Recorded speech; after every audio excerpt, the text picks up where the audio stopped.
तो क्या पढ़ रहे थे? पोटेंशियल स्टार्ट किया था ना, इलेक्ट्रोस्टैटिक पोटेंशियल। और उसमें क्या देखा था? पोटेंशियल क्या होता है, पोटेंशियल डिफरेंस क्या होता है, और potential due to a point charge भी देखा था। और क्या देखा था? Potential due to system of charges. इन सब के बारे में बात हुई थी, है ना। आज के क्लास में हम बात करेंगे potential due to dipole. Electric field due to dipole निकाले थे, कहां निकाले थे?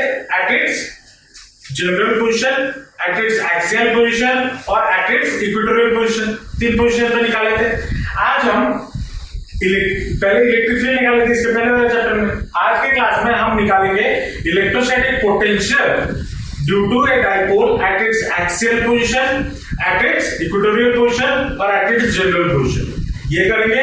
उसके बाद इन जो चीजें हम पढ़े लास्ट क्लास और आज जो पढ़ेंगे उसके बेसिस पे कुछ क्वेश्चन, जो बेसिक क्वेश्चंस आपको एंट्रेंस लेवल पे भी मिल सकते हैं या फिर आपको बोर्ड लेवल पे भी क्वेश्चन मिल सकते हैं। न्यूमेरिकल के फॉर्म में या एमसीक्यू के फॉर्म में भी आ सकता है या डायरेक्ट डिस्क्रिप्टिव क्वेश्चंस के फॉर्म में भी आ सकता है। ठीक है, तो पहले शुरू करते हैं potential due to a dipole.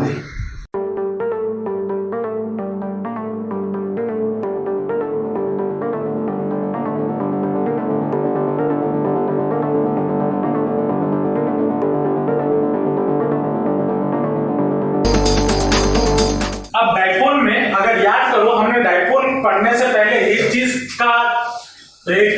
के बारे में पढ़ा था जिसको हम बोलते हैं डाइपोल मोमेंट। याद आ रहा है? Dipole moment. और वो क्या होता था? P is equal to Q into 2L। 2L क्या होता था? Distance between two charges. Dipole basically क्या होता था? अगर इक्वल एंड ऑपोजिट चार्जेस के बीच अगर रखा जाए और उनके बीच में एक सर्टेन चार्ज हो, सर्टेन डिस्टेंस हो, स्मॉल डिस्टेंस हो, तो उसको हम डाइपोल बोलते हैं। चलो मान लो यहां पे मेरा एक पॉजिटिव चार्ज है और यहां पे मान लो एक नेगेटिव चार्ज है। इनके बीच में जो ये हो गया उनके बीच में डिस्टेंस, ये हो गया उसका मिड पॉइंट। यहां से यहां तक का डिस्टेंस मान लो L और यहां से यहां तक का डिस्टेंस मान लो L। ये हो गया प्लस Q चार्ज, ये हो गया माइनस Q चार्ज। ये डाइपोल हो गया, ये नहीं। अब इसका डाइपोल मोमेंट का डायरेक्शन क्या होता है? Negative to positive. तो डाइपोल मोमेंट का डायरेक्शन होगा इस डायरेक्शन। और इलेक्ट्रिक फील्ड का डायरेक्शन किधर होगा? Positive to negative. ये याद रखना, मोमेंट का डायरेक्शन हमेशा इंपॉर्टेंट होता है। ठीक है। अब मान लो ये आपका एक डाइपोल हो गया और मुझे इस सिस्टम की वजह से, मतलब ये टोटल डाइपोल की वजह से मान लो इस पॉइंट P पे मुझे पोटेंशियल निकालना है। ठीक है, जो कि लाई करता है किधर? इसी डाइपोल के एक्सिस के ऊपर। ठीक है, जो P पॉइंट कहां पे लाई करता है? इस डाइपोल के एक्सिस के ऊपर लाई करता है। अब अगर पोटेंशियल निकालना हो तो कैसे निकालें? किसकी वजह से? सिस्टम ऑफ चार्जेस की वजह से पढ़े थे, जब बहुत सारा चार्जेस हो। अच्छा, अब मान लो यहां से यहां तक P तक का जो डिस्टेंस है वो मान लो x हो गया। ठीक है, x डिस्टेंस हो गया। अब हमने क्या पढ़ा था? पोटेंशियल अगर कोई पॉइंट पे निकालना है और उसमें बहुत सारे चार्जेस है तो कैसे निकालते थे? Potential due to this one at this point plus potential due to this one at this point. लेकिन पोटेंशियल निकालते वक्त हम चार्ज का सिंबल भी यूज करते थे, है ना। चलो, तो potential due to minus Q, V due to minus Q क्या हो जाएगा? फॉर्मूला हमने पढ़ा हुआ है, क्या होता है? KQ अपॉन R होता था। तो माइनस Q की वजह से क्या हो जाएगा? Minus KQ upon R। जो डिस्टेंस है वो कितना है? Q माइनस Q से P तक का कितना डिस्टेंस है? X minus L, X minus L। ये हो गया, होगा? ये नहीं होगा। और अगर मैं V प्लस Q निकालूं, V प्लस Q मेरा कितना हो जाएगा? KQ अपॉन डिस्टेंस उनके बीच में प्लस Q यहां पे, यहां से यहां तक का डिस्टेंस कितना हो जाएगा? X plus L। तो X प्लस L ये हो गया। अब V नेट कितना हो जाएगा? V net will be V plus Q plus V minus Q। ये होगा, वैल्यूज पुट कर दो। तो that will be equal to कितना K Q upon X plus L plus minus K Q upon X minus L. जो होगा यहां से अगर मैं ब्रैकेट हटाऊं तो ये प्लस और माइनस क्या हो जाएगा, माइनस हो जाएगा, होगा ये नहीं। इसमें से नेक्स्ट हम क्या कर सकते हैं, के क्यू कॉमन ले सकते हैं। चलो के क्यू कॉमन ले लो, तो के क्यू अगर कॉमन चला गया तो बचेगा कितना, 1 by x plus L minus 1 by x minus L, ये बचा। अब इसको अगर सॉल्व करने जाए तो क्या होगा, a plus B into A minus B, तो डिनोमिनेटर में क्या हो जाएगा, फॉर्मूला क्या है, इसको मल्टीप्लाई करते हैं ना एलसीएम में, तो ये इंटू ये, तो a plus B into A minus B, तो A square minus B square, X square minus L square, ये आ जाएगा। और इधर कितना आ जाएगा, X minus L minus of X minus of L, ये आ जाएगा, आएगा। एक्स एक्स किट्स कैंसिल, तो कितना बचा, के Q into minus 2l upon x square minus L square, ये बचा। तो ये कितना आया, के Q into minus 2l upon x square minus L square, ये आया। अब हमें क्या पता है, डाइपोल मोमेंट क्या होता है, q इंटू 2l, है ना, तो q इधर है और 2l भी है, तो इसको मैं क्या लिख सकता हूं, इसको मैं k p with minus sign divided by x square minus L square लिख सकता हूं या नहीं लिख सकता हूं, लिख सकता हूं। तो यहां पे आपका पोटेंशियल या वी नेट आपका कितना आ जाएगा, वी नेट आ गया माइनस के P upon x square minus L square. अब ये जो नेगेटिव साइन है, ये नेगेटिव साइन क्या बताता है, हम पोटेंशियल जनरली कैसे निकालते हैं, इंफिनिटी से यहां तक लाने के लिए जो एनर्जी चाहिए होगा, जो वर्क चाहिए होगा, मान लो मैं एक plus Q not charge infinity से इस पॉइंट पी तक लाता हूं, ठीक है, लाने के लिए अब माइनस क्यू जब इधर है, माइनस क्यू का इंटेंसिटी या उसके वजह से जो पोटेंशियल होगा या उसके वजह से जो इलेक्ट्रिक फील्ड होगा यहां पे ज्यादा होगा या प्लस क्यू का इधर इंटेंसिटी ज्यादा होगा, इंटेंसिटी के बारे में बात करते हैं। माइनस क्यू की वजह से यहां पे इंटेंसिटी ज्यादा होगा या प्लस क्यू की वजह से यहां पे इंटेंसिटी ज्यादा होगा, माइनस क्यू की वजह से, क्योंकि हमें पता है इनवर्सली प्रोपोर्शनल टू डिस्टेंस होता है ना, तो अगर इसकी वजह से यहां पे इंटेंसिटी ज्यादा होगा तो मुझे वहां से धक्का मार के यहां पर इंफिनिटी से यहां तक लाने के लिए मुझे ज्यादा फोर्स लगाना पड़ेगा एज कंपेयर टू अगर मैं प्लस क्यू के बारे में बात करूं, मुझे कम फोर्स लगाना पड़ेगा क्योंकि ये दूर है, तो इसके लिए वर्क डन मेरा क्या हो जाएगा, ज्यादा हो जाएगा, और इसके लिए वर्क डन मेरा कम हो जाएगा। तो ये जो नेगेटिव साइन यहां पे निकला, ये नेगेटिव साइन मेरा क्या बताता है, नेगेटिव साइन ये बताता है कि यहां पे मैंने जो कैलकुलेशन यहां पे जो मैंने किया v plus Q plus v minus Q, यहां पे मैंने जो अजम्पशन लिया, मैंने क्या अजम्पशन लिया, इसका पोटेंशियल ज्यादा है, इसका पोटेंशियल कम है, इसीलिए नेगेटिव साइन बाहर आया। अगर मैं मानता माइनस क्यू की वजह से पोटेंशियल ज्यादा है तो मैं v minus Q plus v plus Q करता, समझ में आ रहा है। अगर आप v minus Q plus v plus Q करो तो आपको यह नेगेटिव साइन देखने को नहीं मिलेगा, समझ में आया या नहीं है। हाँ, तो v नेट का मैग्नीट्यूड मेरा कितना हो जाएगा, मैग्नीट्यूड के बारे में बात करते हैं, मैग्नीट्यूड हो जाएगा kp upon x square minus L square, ये हो जाएगा x square minus L square. अब हम डाइपोल में क्या करते थे, क्या मानते थे, ये जो x डिस्टेंस है वो l डिस्टेंस के कंपैरिजन में बहुत बड़ा है ना, तो if x is much greater than l, तो l क्या हो जाएगा, हट जाएगा, तो क्या हो जाएगा, v net will be equal to kp upon x square, ये हो जाएगा, होगा या नहीं। तो ये आपका पोटेंशियल निकल गया ड्यू टू द डाइपोल। कहां पे, कौन से पोजीशन पे, एट एक्सियल पोजीशन। ये हो गया कौन सा पोजीशन में, एक्सियल पोजीशन। अब चेक करते हैं कि इक्वेटोरियल पोजीशन में पोटेंशियल क्या होगा, एट इक्वेटोरियल पोजीशन। अब इक्वेटोरियल पोजीशन में डाइपोल कैसा होता है, डायग्राम इस साइड बना रहा हूं, देखो ये मान लो हो गया प्लस क्यू और ये हो गया मान लो माइनस क्यू। इनके बीच में डिस्टेंस कितना हो गया, मान लो ये हो गया मिड पॉइंट, ये मान लो मिड पॉइंट हो, तो यहां से यहां तक का डिस्टेंस हो गया L और यहां से यहां तक का डिस्टेंस हो गया L।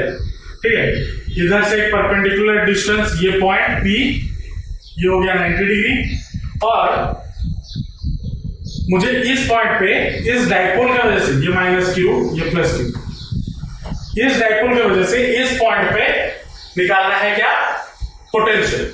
ठीक है, तो पोटेंशियल निकालने के लिए क्या हो जाएगा, पहले ये डिस्टेंस हमें जरूरी, ये मान लो डिस्टेंस, परपेंडिकुलर डिस्टेंस हो गया r, तो ये वाला हाइपोटेनस कितना हो जाएगा, ये L ये r, तो ये हो जाएगा root over of L square plus r square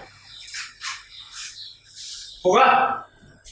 तो potential V due to plus Q कितना हो जाएगा, K into Q divided by distance. Distance कितना है, ये वाला, तो root over of L square plus r square ये हो जाएगा। और V माइनस क्यू कितना हो जाएगा, माइनस क्यू की वजह से KQ upon root over of वही same distance L square plus r square का root over, L square plus r square का रूट ओवर, लेकिन माइनस क्यू के लिए एज वेल माइनस क्यू है, तो यहाँ पे क्यू के सामने माइनस लगेगा, क्योंकि पोटेंशियल के लिए हमें चार्ज का साइन भी लेना होता है। तो V नेट में कितना हो जाएगा, V net will be equal to V plus Q plus V minus Q, which will be equal to कितना, KQ upon root over of L square plus R square plus minus KQ upon L square plus R square का root over जो हो जाएगा। अब यहां से bracket हटाएंगे तो ये प्लस और ये माइनस क्या हो जाएगा, माइनस, और ये दोनों इक्वल क्वांटिटी है, तो that will be equal to कितना, 0। तो V नेट में कितना हो गया, 0। तो potential at of due to a dipole at its equatorial position क्या हो जाएगा, 0। बस कुछ नहीं, 2 लाइन का आंसर, समझ में आया। नेक्स्ट चीज आता है एट जनरल पोजीशन। ठीक है, एट जनरल पोजीशन में देखते हैं पोटेंशियल कितना हो। मतलब मान लो यहां पे एक डाइपोल है प्लस क्यू और यहां पे माइनस क्यू। ठीक है, इनके बीच में मान लो ये डिस्टेंस हो गया, ये हो गया L और ये हो गया L, ये हो गया मिड पॉइंट हो। मान लो मुझे किसी पॉइंट यहां पे P पॉइंट पे मुझे इस डाइपोल की वजह से पोटेंशियल निकालना है। ठीक है, तो मान लो यहां से यहां तक का जो डिस्टेंस है वो हो गया r। ठीक है, समझ में आया। यहां से यहां तक का जो डिस्टेंस होगा और यहां से यहां तक का जो डिस्टेंस होगा, ये दोनों डिस्टेंस अलग अलग होंगे या नहीं। मान लो ये वाला डिस्टेंस हो गया r1, ये वाला डिस्टेंस हो गया r2 होगा। अब पोटेंशियल निकालते हैं due to this two charges at this point. तो V प्लस क्यू मेरा कितना हो जाएगा, V plus Q will be equal to KQ upon distance. Distance कितना है, प्लस क्यू की वजह से ये वाला R1 और V माइनस क्यू कितना है, minus K Q upon R2 ये होगा। अब V नेट में कितना हो जाएगा, V plus Q plus V minus Q ये होगा। That will be equal to KQ upon R1 और माइनस KQ अपॉन R2। ये होगा। अब KQ अगर कॉमन ले ले तो बचेगा कितना, 1/R1 माइनस 1/R2, ये हो जाएगा। तो KQ कितना, ये कितना हो जाएगा, KQ into R2 minus R1 divided by R1 R2, ये हो गया आपका Vnet, होगा होगा। अब मान लो यहां पे एक ट्विस्ट है, यहां तक तो निकाल दी। यहां पे एक चीज जो इंपॉर्टेंट है, जो इसके बेसिस पे जनरल क्वेश्चन में जो हमें समझना है या ध्यान रखना है, क्या होगा, मान लो ये P बहुत दूर है, ठीक है, if P is very very far away from the dipole, if P is very far away from the dipole, ठीक है, बहुत दूर है डाइपोल से। अगर बहुत दूर है डाइपोल से तो क्या होगा, अब अगर बहुत दूर है तो ये वाला डिस्टेंस, R2 वाला डिस्टेंस और R1 वाला डिस्टेंस लगभग सेम हो जाएगा। या फिर अगर हम मान लो ये सेम नहीं है तो यहां से मैं अगर इस लाइन पे एक परपेंडिकुलर ड्रॉ करूं, ये अगर परपेंडिकुलर ड्रॉ कर दिया तो R1 और R2 इक्वल हो जाएगा, होगा या नहीं होगा। तो ये वाला डिस्टेंस यहां से यहां तक का जो डिस्टेंस होगा वो कितना हो जाएगा, टोटल कितना है R1 और मैंने क्या बोला, R1 और R2 इक्वल हो जाएगा। तो ये वाला डिस्टेंस कितना हो जाएगा, R1 माइनस R2। अगर ये टोटल यहां से यहां तक का डिस्टेंस R1 है, मैं अगर यहां से परपेंडिकुलर एक ड्रॉप कर दिया यहां तक, एक ट्रायंगल सोचो, ठीक है, अगर और ये हो गया 90 डिग्री, अगर 90 डिग्री हुआ तो ये वाला डिस्टेंस और ये वाला डिस्टेंस इक्वल हो जाएगा। तो अगर ये वाला डिस्टेंस और ये वाला डिस्टेंस इक्वल हो गया तो ये वाला डिस्टेंस कितना बचेगा, टोटल कितना है R1, उसमें से कितना माइनस कर देंगे, ये और ये इक्वल है, R2 माइनस कर देंगे तो ये वाला डिस्टेंस मुझे मिल जाएगा, मिलेगा या नहीं। चलो ये वाला पार्ट हो गया R1 माइनस R2। अब अगर मान लो ये वाला जो एंगल है जो कि है थीटा, मतलब P पॉइंट जो एंगल इस डाइपोल से बना रहा है, ऐसा नहीं है कि 90 डिग्री पे बना रहा है, इधर ही बना रहा है, मान लो कितना हो गया थीटा। तो अगर ये थीटा होगा तो जाहिर सी बात है ये भी थीटा होगा, और ये हमारा एक क्या हो गया, ये वाला ट्राइंगल एक राइट एंगल ट्राइंगल हो गया। इसको अगर नामकरण कर दें ABC, in triangle ABC, in triangle ABC cos theta मेरा कितना हो जाएगा, अगर मैं पुट करूं बेस अपॉन ये वाला थीटा है ना, तो बेस अपॉन ये वाला हाइपोटेनस होगा या नहीं होगा। तो that will be equal to कितना, R1 minus R2 divided by कितना हो जाएगा 12, ये होगा या नहीं होगा। अब ये तो 12 मेरा कितना हो जाएगा, सॉरी R1 माइनस R2 मेरा कितना हो जाएगा 2L cos थीटा, ये बन जाएगा। और अगर ये पॉइंट बहुत दूर हो गया, ये पॉइंट अगर बहुत दूर हो गया तो जाहिर सी बात है ये दोनों बहुत नजदीक आ जाएंगे, पास आ जाएंगे। ये जितना दूर होगा इनका इंक्लिनेशन उतना पास होगा। तो अगर पास होगा मैं R1 इंटू R2 जो है उसको मैं क्या लिख सकता हूं, ये R के बराबर लिख सकता हूं, मतलब इस स्ट्रेट लाइन के बराबर। अब समझना बात को, मान लो ये ट्राइंगल है, मैंने एक ट्राइंगल इसे छोटा सा यहां पे बनाया, इस पॉइंट को मैं खींचते खींचते ऊपर ले जाऊं तो क्या हो जाएगा, ये अगर खींचते खींचते ऊपर ले जाऊंगा ये पास आते जाएगा, पास आते आते आते आते एक पॉइंट ऐसा आ जाएगा जब ये स्ट्रेट लाइन बन जाएगा या नहीं बन जाएगा, तो इसके बराबर आ जाएगा अप्रोक्सीमेटली, ये इक्वल नहीं है, ये अप्रोक्सीमेटली है, ठीक है। तो अप्रोक्सीमेटली किसके बराबर हो जाएगा, R के स्क्वायर के बराबर। मतलब ये दोनों साइड क्या हो जाएंगे, इक्वल हो जाएंगे, तो मल्टीप्लाई कर दो तो आर स्क्वायर हो जाएगा, होगा या नहीं। अब इस जगह पे हम पुट करते हैं सारा वैल्यू, तो वी नेट मेरा कितना हो जाएगा, V net will be equal to K Q into R2 minus R1। यहाँ पर मैंने फिर से गलती की, इसको ऐसे लिखना, ठीक है, ये V माइनस क्यू और ये V प्लस क्यू, हालांकि सही है लेकिन अपने कैलकुलेशन के हिसाब से थोड़ा गलत है। तो ये हो जाएगा R2, ये हो जाएगा R1 और ये हो जाएगा R2, ये हो जाएगा R1, तो ये हो जाएगा R1 माइनस R2, ठीक है, ठीक है। अब यहाँ पे R1 माइनस R2 मेरा अप्रोक्सीमेट वैल्यू कितना है, 12 cos थीटा आया, तो KQ into 2L cos theta divided by R1 into R2 मेरा कितना है, R स्क्वायर के बराबर आया, R स्क्वायर ये आ गया। तो Q इंटू 2L मेरा कितना होता है, डाइपोल मोमेंट होता है P, तो V नेट मेरा कितना हो जाएगा,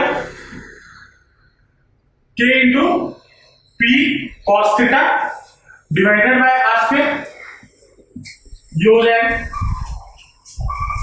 होगा या नहीं होगा, ये हमारा रिक्वायर्ड आंसर। लेकिन ये कंडीशन कब है, ये कब होगा, जब P बहुत दूर होगा और ये ऊंचा लगा, ठीक है, और ये कहां से टपका, यहां से, ठीक है, समझ में आया पूरा प्रोसीजर, पक्का लिख लो, लिखिए।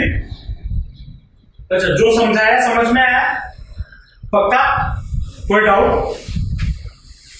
नेक्स्ट क्लास जो अभी पढ़ाया है और जो प्रीवियस क्लास में पढ़ाया था उसको थोड़ा पढ़ के आना, ठीक है, उसको पढ़ के आना, उसके बेसिस पे हम न्यूमेरिकल्स करेंगे, ठीक है। अभी थोड़ा काम है, कॉल आया था तो मुझे जाना है, तो इसलिए तो पढ़ के आना, इसके ऊपर नेक्स्ट क्लास हम न्यूमेरिकल्स करेंगे, ठीक है। चलो आज के लिए इतना ही रखते हैं, मिलते हैं नेक्स्ट क्लास, बाय।